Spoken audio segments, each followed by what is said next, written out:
Hello, everyone. Welcome to IFAP Podcasts, the space of discuss innovation, discuss trends, the future of medicine here in Brazil. One proposal, long live the best of medicine here in Brazil. I am Ricardo Moraes. I am a cardiologist and medical director here in AFIA. Today it's a very special day because I have international guest influencer of innovation around the world.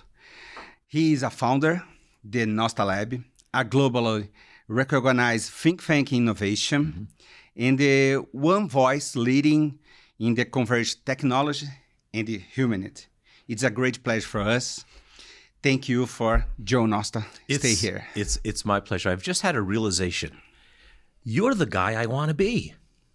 I mean, you're the cardiologist. I studied cardiology a little bit, but left to do other things. But what a wonderful opportunity to share some thinking. So I'm excited to be here. Oh, it's a pleasure for us. Thanks so much. I know present to you. However, our audience, who is Joe Nosta? Wow. Who is John Nosta? I studied cardiovascular physiology at the Brigham and Women's Hospital. I looked at preservation of ischemic myocardium back in the days before thrombolytics, back in the days when we looked at how we could change anatomical and physiologic substrate to salvage ischemic myocardium, looked a little bit at arrhythmias, sudden cardiac death. And then I found that medicine wasn't for me. It was a very regurgitory dynamic. Memorize, feed it back. And it was pragmatic, but not very interesting, at least for me. So I left and ended up working in advertising and marketing, communicating to physicians, to patients, to caregivers. So I jokingly tell people that I'm bilingual, that I speak medicine and marketing. And in that context, I fell in love with technology. I felt that technology was a very powerful tool that could be transformative. Yeah. Not only MRI and CAT scans and advanced things like that, but simple things like social media and how that could empower doctors and patients. And for the past 10 years, I've looked at how technology impacts our lives. And I've particularly studied artificial intelligence. And a couple of years ago, with the advent of large language models, that's really become my primary focus. I think that is the proverbial inflection point that will be quite a game changer. While I studied a lot about digital health has had mixed results. Some things have worked, some things really haven't worked. But I think large language models, because of their unique language-based interface, not only with clinicians, but with patients and caregivers, will be truly transformative. So that's John Nosta. I'm a thinker, if I had to come down to one word. Amazing. Everybody knows about your career about intersection technology and the healthcare. What's the key moments, turning points shaping your journey of your work? Well, I think that what's really shaped my career is my thinking, my interest in being inquisitive. What's next? What's coming around the corner? What's working? What's not working? And for me, with the emergence of large language models, I think I've identified something that's very, very important. And if we take a step back and try to put this in some kind of context, let's go back to the gear. Let's go back to the Industrial Revolution. And Steve Jobs tells a very interesting story. He said, now I'm wearing my black t-shirt, of course, so I have to have a Steve Jobs story. But he talks about the most efficient animal in the world. What animal has the greatest speed per oxygen consumption, let's say? And it turns out it's the cheetah. And for thousands of years, the cheetah has owned this place in the animal kingdom until something came along and changed everything. Yeah. It was the bicycle. A simple bicycle made humans extraordinarily efficient. Speed versus energy output. And And that was the beginning of the mechanical advantage, the gear. And that led to the Industrial Revolution, which really transformed society. And the Industrial Revolution led to the emergence of binary and digital. And those are the pretty much principal areas that we've experienced in modern times. The Industrial Revolution and the digital age. And for many of us, that's kind of where we are. We still talk a lot about digital transformation, right? Yeah. The digitization of an MRI, interoperability between systems is a digital construct. Yeah. So for most of us, we live in the digital world. But what I'm seeing emerging now is that it's not so much of a digital construct, but a cognitive construct. What large language models are doing today are allowing us to interface with technology on the basis of language and thought. So my perspective is that we are now entering the cognitive age. And it's interesting, if you go back, you can even align this with another parallel emergence. First, we had the movable type, right? Gutenberg. Gutenberg freed the word. We could use that word printed to share with people. Not an optimal solution. Very few people could get their hands on a book, and worse than that, they couldn't read. So it wasn't optimal.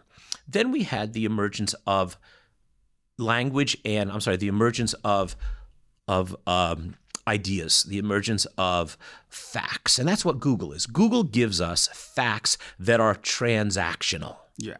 And that transactional is, tell me this, and it'll tell you something, right? It'll give you a search queue results. But what we're seeing now is large language models are allowing us to have an iterative dialogue with technology. So let's take a step back and kind of put that in perspective. Unlock words, Gutenberg. Unlock facts, Google. And now we're unlocking thought. Oh my gosh. Unlocking thought. That's the magic, right? Because look, clinical medicine is about what? It's a cognitive process, right? Certainly there are human skills, surgical skills, but really you have to understand what's going on. You have to connect the dots. You have to connect the dots. That's what large language models do. They use this tremendous corpus of information, right? All of human information. And each of these dots have an intrinsic connectivity. And that connectivity happens instantly. Totally crazy. Now, how do you make sense of that? What's interesting about it is the way we communicate with this thing is through language. And language is part of the cognitive process.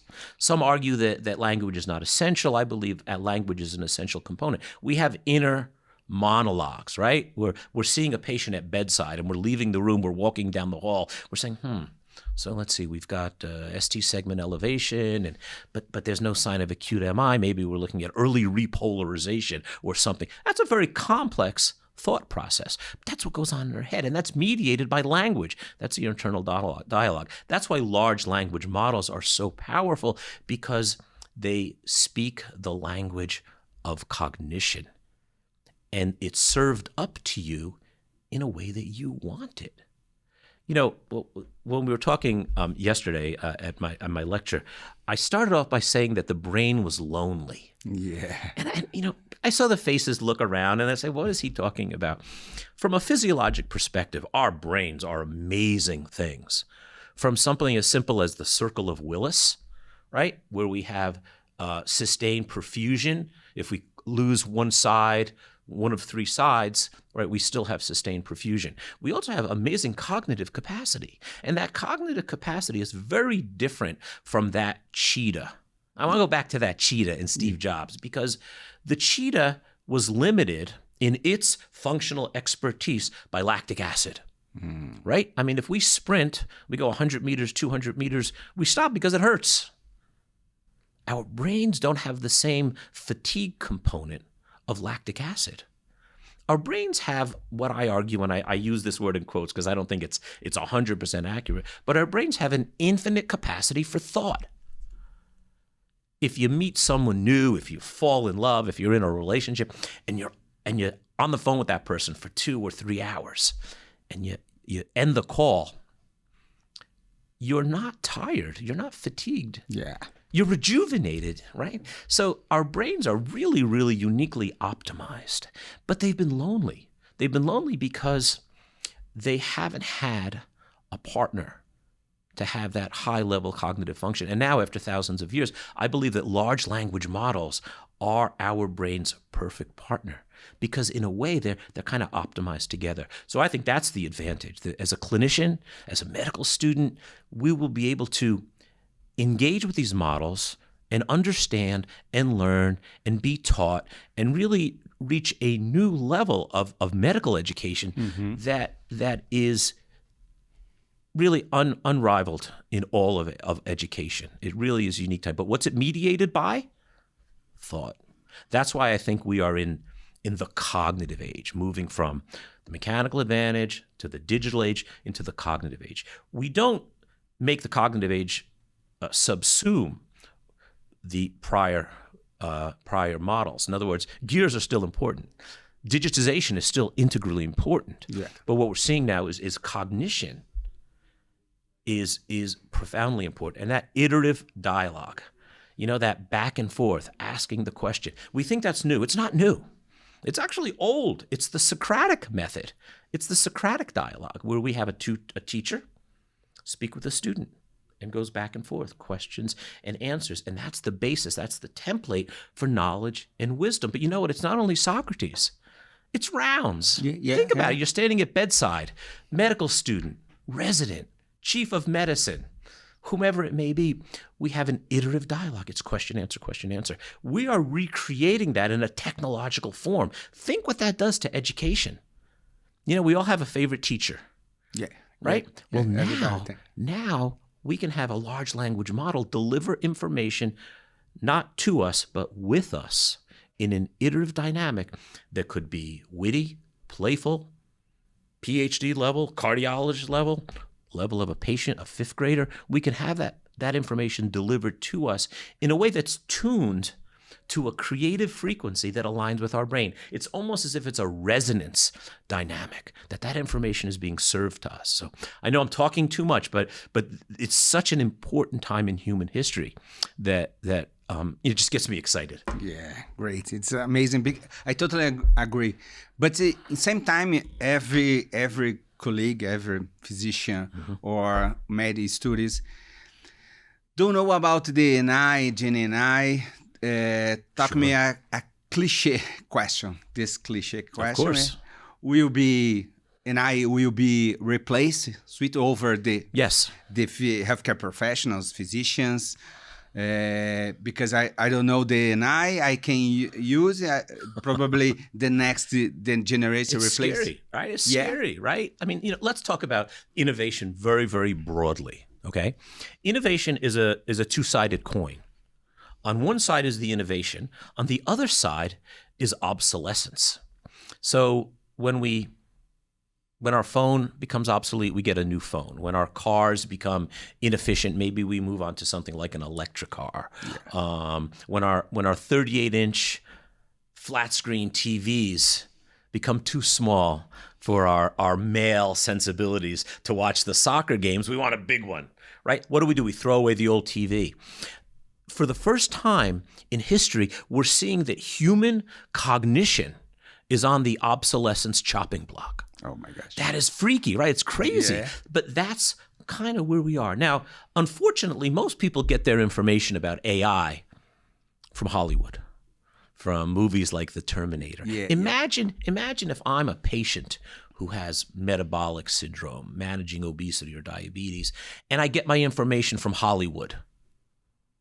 Well, I mean, that's the basis for a disaster, right? Not only is it probably wrong, it's probably sensationalized, and it's going to leverage the most crazy outcome, right? We're going to use GLP-1, and it's going to make you lose all your muscle mass, right? Instead of losing fat. That's where Hollywood and the media concentrate. I think that's exactly what's going on with AI. That we don't have an informed perspective on artificial intelligence. So your fundamental question is, will AI make me obsolete? I don't think that's the case at all. I think that AI will make clinicians smarter and make them better. That's very, very important because, I mean, look, technology and medicine has always had a love-hate relationship, right? Wow, I can do that CT scan. I can get a calcium score now, which is very powerful. It has very, very important therapeutic modality. But you know what?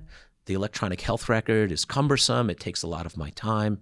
So it's really had a love-hate relationship. I think what we're going to do with technology is, particularly in the context of large language models, it's going to help clinicians rediscover the joy of medicine.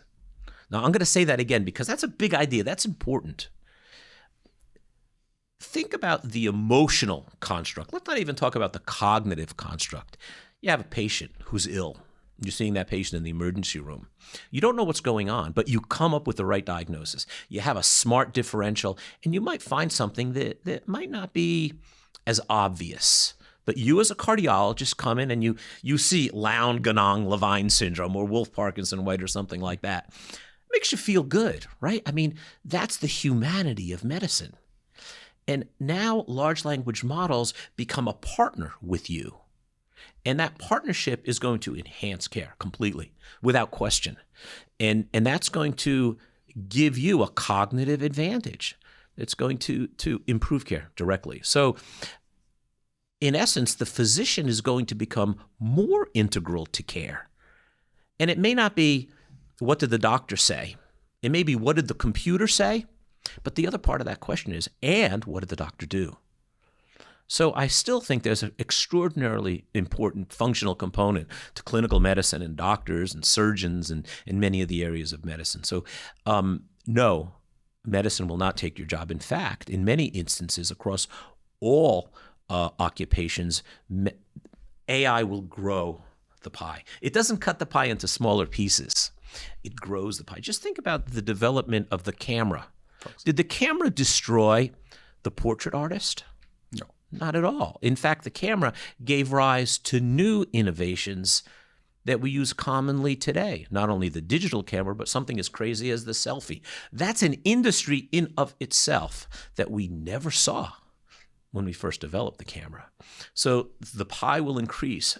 So I think that it's very interesting to kind of jump to the conclusion that AI will, and it's not just make physicians obsolete, but will it make humanity obsolete? And I think those questions are largely science fiction, but they're fun to think about in a horror film kind of way. But I think in the final analysis, the AI is the biggest advance of humanity in human history, and technology will make us more human. Great, crazy, because other challenges is the same time the patients, the public see the Dr. Google, yes. Dr. Alexa, Dr. Instagram, I don't know, use it every day because I need to know about your disease, on new treatments, new guidelines, I don't know. The health literacy, I need to know, educate this patient, this public, and at the same time, how can I can educate these patients? Who is responsible for this education for patients? It's the physicians, the Yes. Instagram. I don't know. It's a tough question. We know that patients who get information from their physician that first saw the information on Google are more likely to agree with the physician. Isn't that interesting? So it's a complex dynamic. But I think that at the heart of clinical care from a patient perspective is effective communication. It starts with a good history. If you don't take a good history, you're really you're not going to have a complete clinical perspective to make a good, let's say, differential diagnosis. Now, Voltaire, the French philosopher, said, "You don't judge a person by their answers, you judge a person by their questions." So I think that the questioning nature is very important. So let's go back to the patient. If you're diagnosed with cancer, the information itself, the complexities of chemotherapy, of immuno-oncology, if you use a CAR T platform, For example, yeah. the complexities of the information is as toxic as the disease. It's hard. And even as a busy clinician, how do you explain, these leveraging the immune system to combat cancer. It's very difficult. It's even difficult for physicians to articulate. So what I think we're going to see with technology is it's not like Google. It's not transactional. Type in headache in Google, and the first thing you see is a glio, right? A glioblastoma or something. You're going to die of cancer, right? But if you have an iterative dialogue, that's going to unlock thought. It's going to help patients understand. So I think that clinical information, it's not, Dr. Google is not seen as a positive. I think it's kind of seen almost making fun of it a little bit. Yeah. But Dr. LLM or Dr. GPT is going to be better for a variety of reasons. Number one, the corpus of information is broader and vast.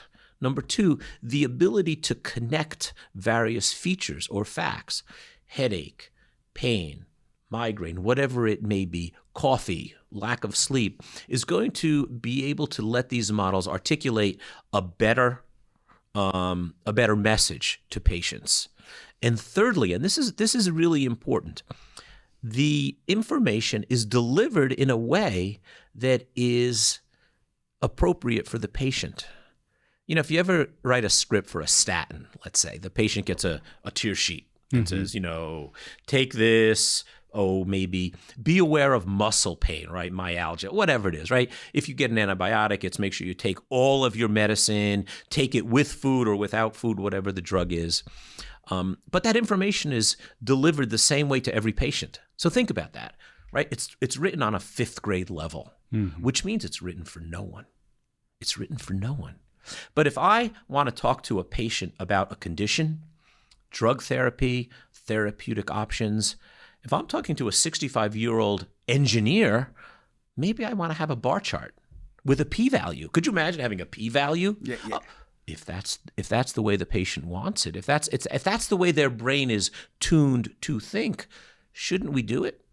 On the other side of the coin is maybe a mom who gets that same medication or that same clinical condition is principally involved in the home with meal planning. That's her job. So maybe we should have recipes as part of that information. It's interesting because Sam Altman, one of the founders of OpenAI, ChatGPT, he said one of the most interesting things and even one of the most concerning things about large language models is their ability to be persuasive. Well, that's scary when you think about it because we're always in a political environment. We think about America or having the presidential debate tomorrow, So the ability to use technology to persuade people is a little scary. But again, that's the Hollywood version, right? That's the dystopian Terminator version. Let's flip it on its head.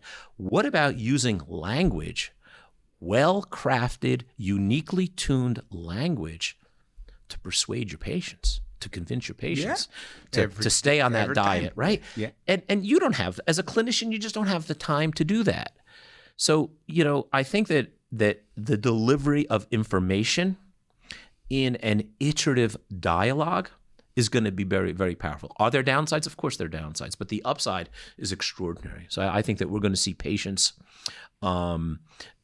enjoy this dynamic. We're going to see clinicians enjoy this dynamic. And here's the secret. Here's one of the most important takeaways. Large language models do 3 things, but we only talk about 2. Large language models let us do things faster, so I can write a discharge summary faster, better, because I can probably have a much more comprehensive articulation of, let's say, blood values or past medical history in my discharge summary. But the third thing, which is really neat, is you enjoy it. You enjoy the dialogue because it interacts with you in ways that you like. Think about that. Think about the possibility of learning something and then you enjoy the learning. I talked a lot about the typical neuroanatomy class. Usually it's like I think it's a 3rd year, maybe 4th year medical school class. And it's 1 month. It's all neuroanatomy, right? It's talk about the circle of Willis. It's really hard. But if we could deliver that information in a way that might be more engaging, that for some students might be more technical, for some students might be more poetic, might be more linguistic, might be more magical. So again, faster, better, are the two components, but you enjoy it. And that's why I say we rediscover the joy of medicine, because technology has helped, but technology has hurt. And large language models are going to revolutionize education by delivering information that is tuned to the creative frequency of the individual's brain. And that's powerful. Oh, great. So, in same time, everybody told me about what's the healthcare provider best prepare these new technologies, these new changes in the horizon. How can doctors take this? And I can use every day. What's the best tools? What can I put in my medical recorders, for example? What's the time I can out service?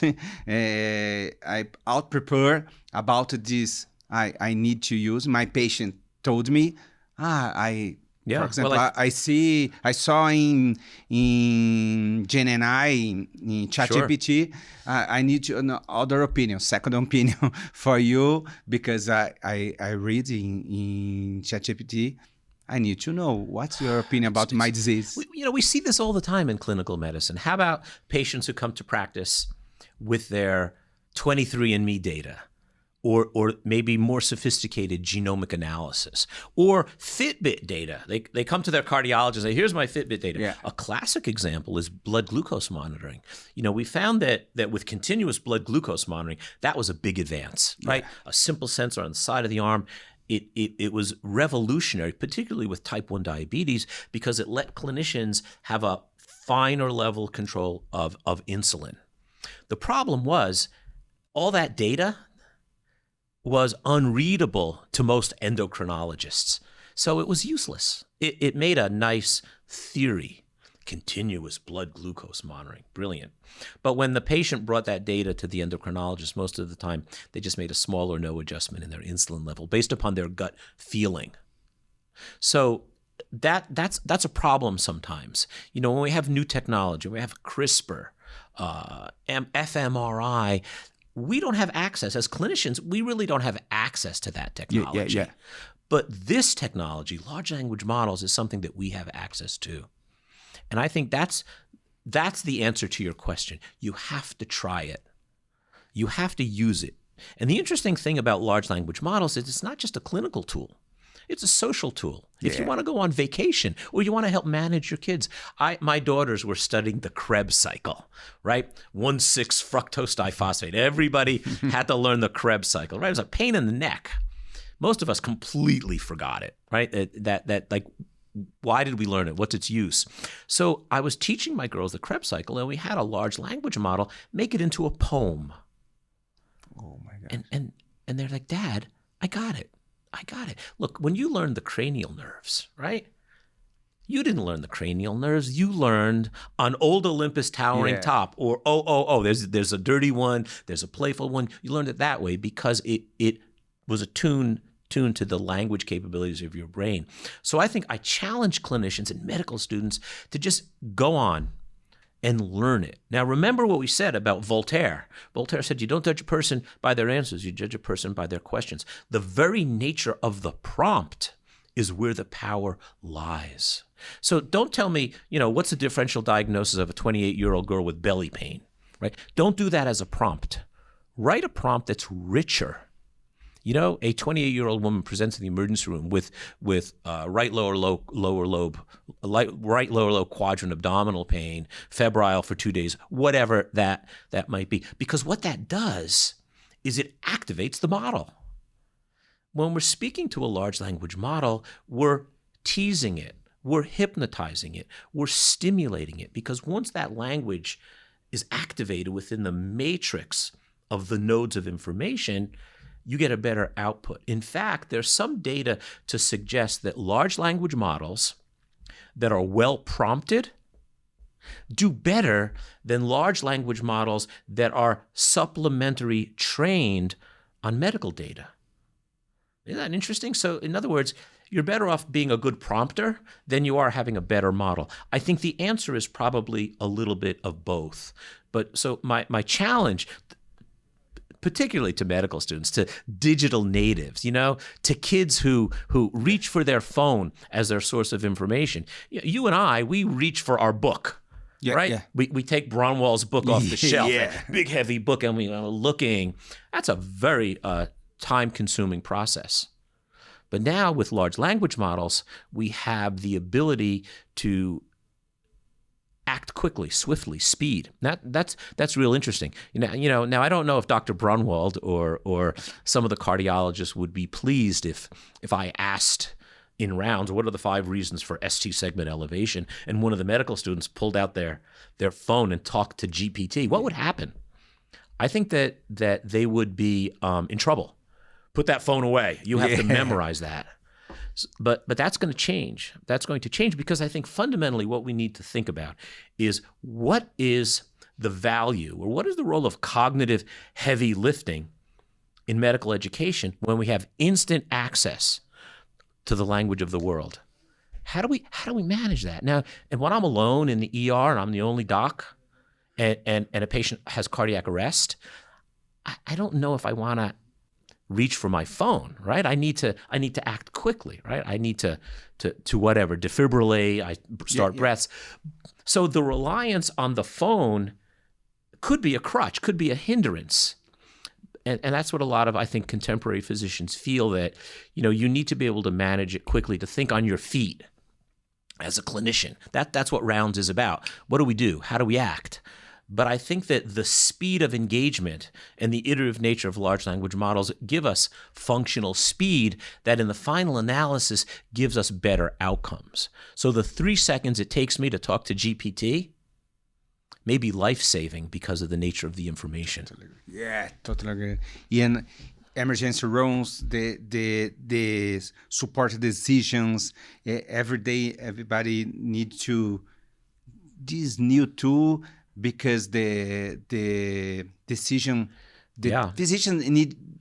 cannot mistakes. I sometimes I need to support this decision faster. I can talk about discuss other colleague because in my past I need to call the colleague, experienced colleague, chief officer. I don't know.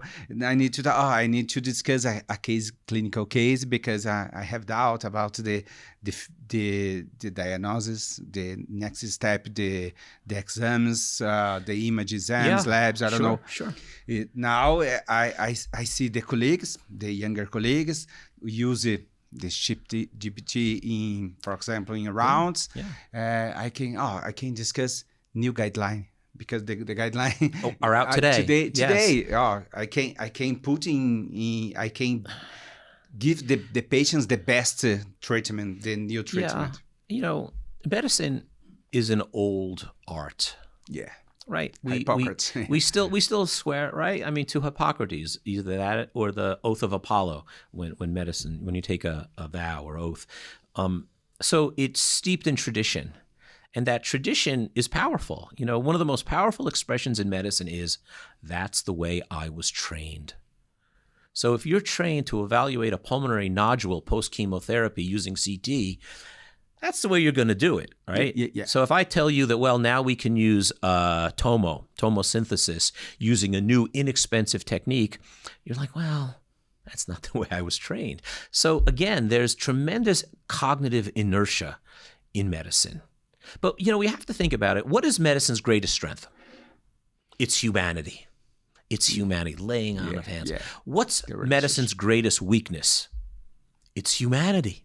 It's both a strength and a weakness because we as humans are frail. Yeah. There's data in the United States. I don't know if it's true or not. Some people refute it, but they say that 250,000 patients a year die from medical errors. Yeah. Drug interactions, a misdiagnosis.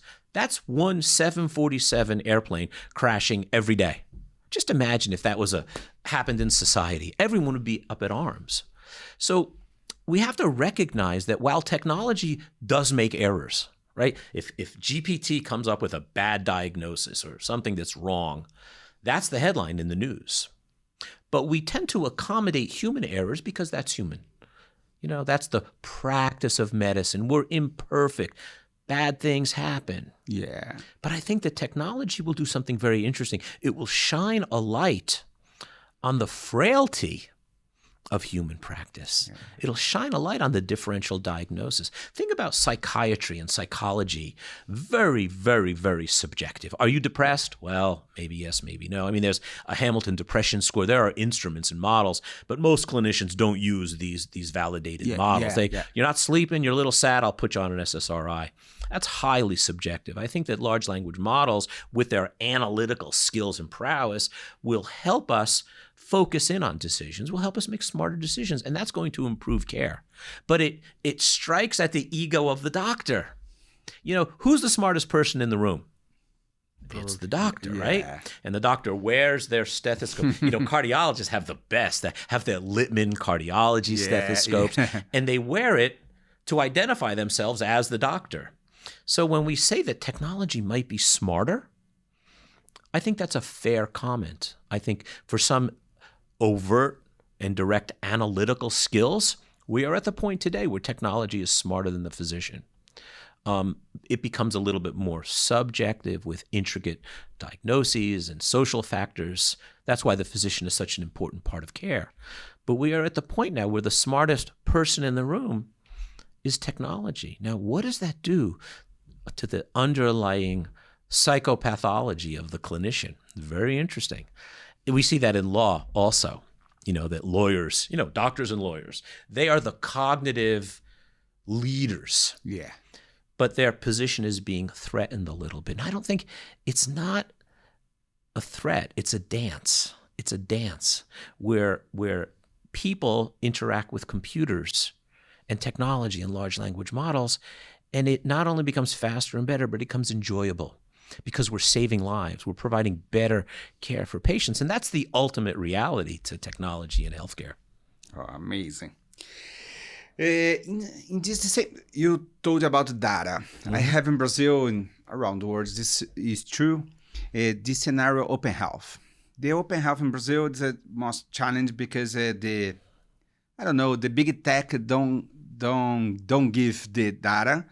The great huge labs in Brazil, hospitals. What's the best way, the interoperability this data? What's the future of the real open health?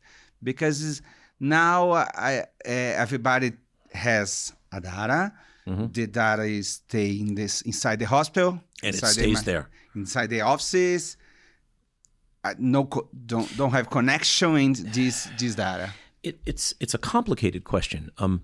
First, let's talk about just open source, right? Open source technology.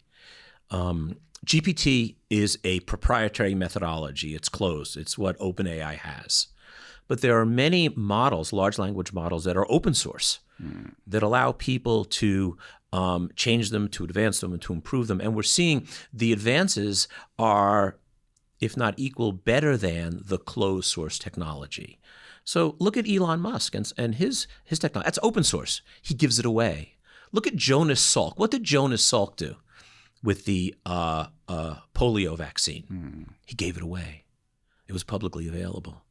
So I think that there is a technological and humanitarian component that we're going to see evolve here. You know, we talk about recycling.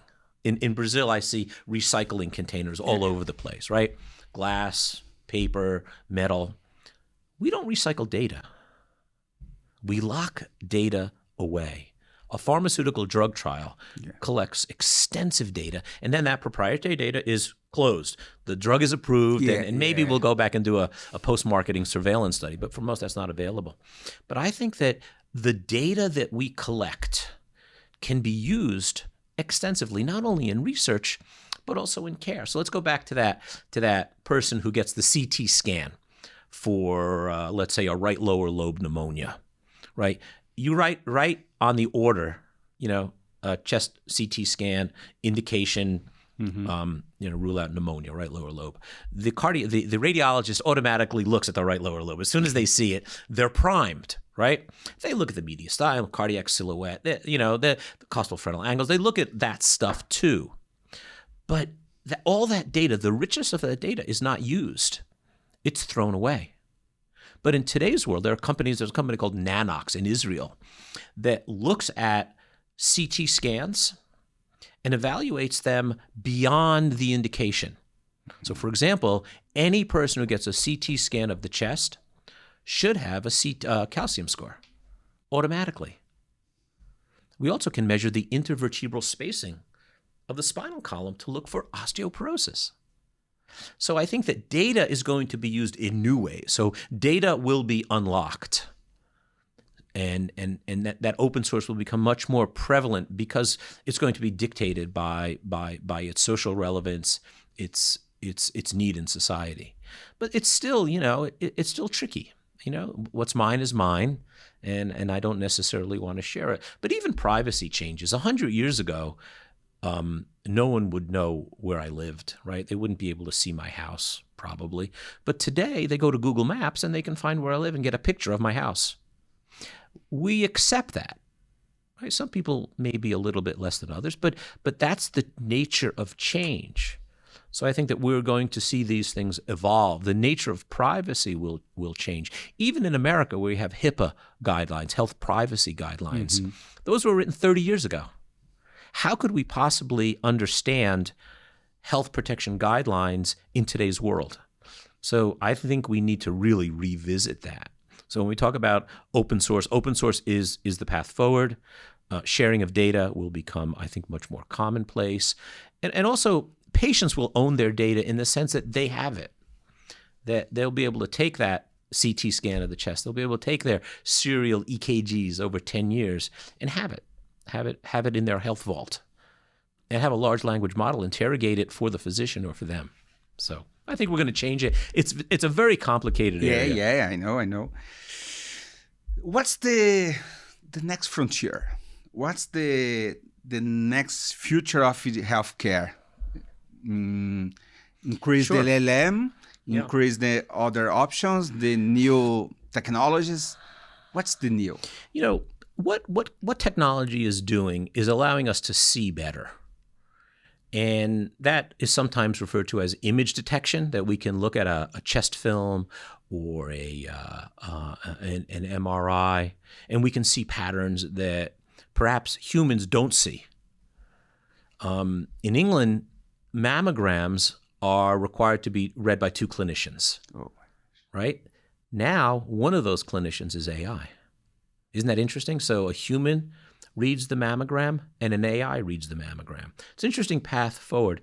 But what I think we're going to see is the area of image detection. Now, it's not only image detection, because when we speak, language is an image to an LLM. It's a map. So we're seeing image detection in the context of language, and that what patients say and how they say it and what they're really saying and what's really connecting the dots here. And perhaps importantly, image detection will give us the opportunity for earlier and earlier disease recognition. I think that's kind of the future. We all talk about prevention. Prevention is very, very sexy, right? We want to prevent disease. But I don't know if the path to prevention is one of not having a disease occur. Like my mom says, eat spinach and get exercise. That's going to prevent disease. I don't think that's an effective modality. I think it's okay. It has its role. Yeah. But what I think the most powerful modalities will be earlier and earlier and earlier detection, to the point where we get to something that people call stage 0 disease. And that's through advanced image detection. That's being able to read a belly scan or blood work, where we have a large language model analyze, basic blood work with more sophisticated chemical markers that may suggest a malignancy, let's say. So just hypothetically, let's say we could find the first cancer cell in our body using a nano robot that circulates through our system. And it looks for cells, just like an immune response. It's very similar to an immune response to a foreign body. Yeah. It sees this thing and it kills it. Well, what have we just done there? We've actually shared a border with prevention. So we didn't get to prevention through disease detection, through disease prevention. We got there through earlier and earlier and earlier disease detection. And I think we're going to be able to find that. I mean, we already know that we can detect Parkinson's disease from voice, right? We already know that we can. And again, I've seen the data.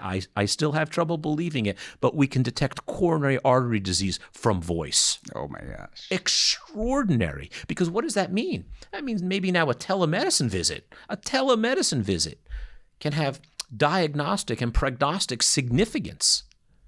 So technology is going to find diseases earlier and earlier and earlier. That's the good news and that's the bad news, because let's say we have that patient who had the CT scan and gets a calcium score. Now we've got a 38-year-old guy with elevated calcium score in his heart. What do you do? Yeah. Do you push that guy into the system and get a cath or a stress test? I Very, need to very treat. expensive, right? Yeah. So these are not without complications, but I think that's the path forward. Sometimes progress is 2 steps forward, 1 step back.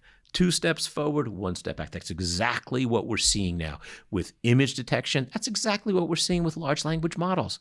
Brilliant. The information is really interesting. Every now and then, it's a step back. But it's the trajectory. It's not where we are now. It's the trajectory of this technology that's going to be transformative. Oh my gosh, blow my mind. Time flying.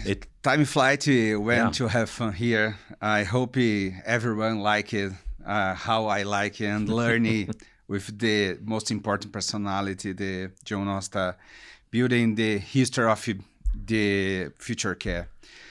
I'd like to thank again. Well, my pleasure. And give your time to Brazilian audience in Brazil, my physicians, my healthcare professionals, colleagues.